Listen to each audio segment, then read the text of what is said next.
Welcome back, all you Fabricans and Fleshbags, to the super, not funny show reviews.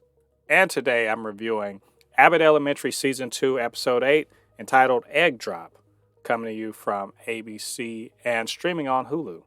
So, what did I think about it, and should you be watching? Episode 8 of Abbott Elementary is all about Janine getting in over her head. Hey, so big old surprise there. She has a can-do attitude, and she wants to give that to her students. And so she sees the 8th grade teacher wanting to do an egg drop contest, which I don't know, maybe you participated in when you were in school, maybe not.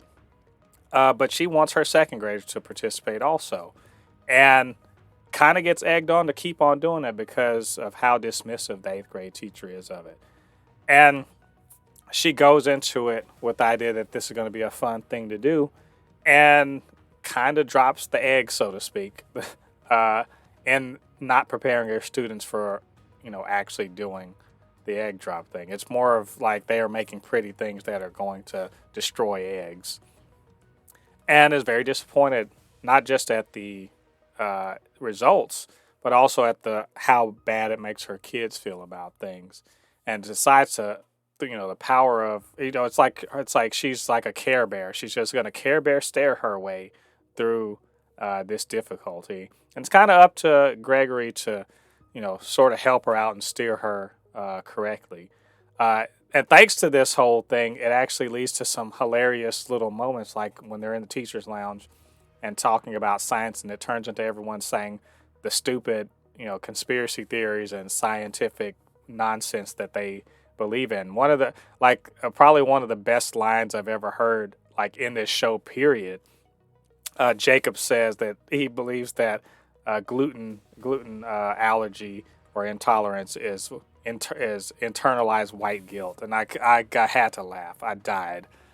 And that all leads, and this is the A story, so that's all leads to Gregory really kind of setting her straight about not just trying to positive, attitude her way through everything, but instead trying to do the work so that, to understand what she's, the egg drop, so that she can teach her students how to do it. And that leads, her to realize, like, well, maybe that's not the thing to do. Maybe I can teach them about, not buoyancy, but like helium, and how helium overcomes, can lift things up and everything. And it leads her to, in my opinion, to grow as a person and as a teacher, and also to realize that, she can't just, a can-do attitude's not enough. You also have to put in the work. And that's like, what Gregory says. Really good stuff there. And all the kids, their reactions during the egg drop the first time, and say, the second time when they're doing the balloons and everything, is priceless. And I also like that this part introduces the teacher, the 8th grade science teacher, as kind of Jacob's nemesis, and how he seems perfectly nice and everything like that. And but Jacob is just like, he's the worst, and he has it out for me, and we're enemies. And it looks so much like it isn't until you realize it is, and it's hilarious. The B story is Barbara kind of dealing with the fact that, she's prudish. Let's call it what it is. She's old school, and her one of her students' parents is very much not. She has the word bitch tattooed across her chest, and she's always wearing like revealing clothes and provocative things and everything. That leads her to make some very wrong assumptions about the woman, and to disrespect her, and it forces Barbara to sort of look at herself and her assumptions about everything, and how she has to sort of accept people as they are, but also that giving respect to get respect and all that. It's very cool, and I like that. I forget the young lady's name, but she was on Glee, and she plays the parent, and there's definitely some tough words between the two of them and all that, but Ava, I love that Ava had a chance to really step up and be like not just a good principal, but a person with a lot of sense. and kind of setting Barbara straight about, how she was approaching this parent. And I love that they give Janelle James, give Ava these moments where you realize, like, yeah, most of the time she's kind of slacking and she's kind of on her thing. Is she really trying to be the principal? But she actually is plenty smart.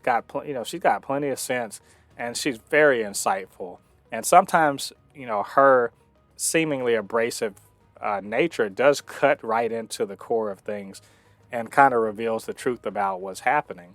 And that when she does, they do listen to her. It's odd that she's such a bad leader, but sometimes she's such a great leader. And I love that. I love that for that character. Just overall, I really love this episode. This episode was hilarious. A lot of character moments moving forward, growth in the different characters.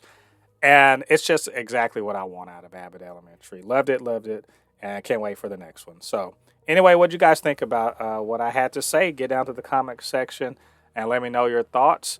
And, of course, you can always hit me at supernotfunnyshow@gmail.com or at supernotfunnys1 on Twitter.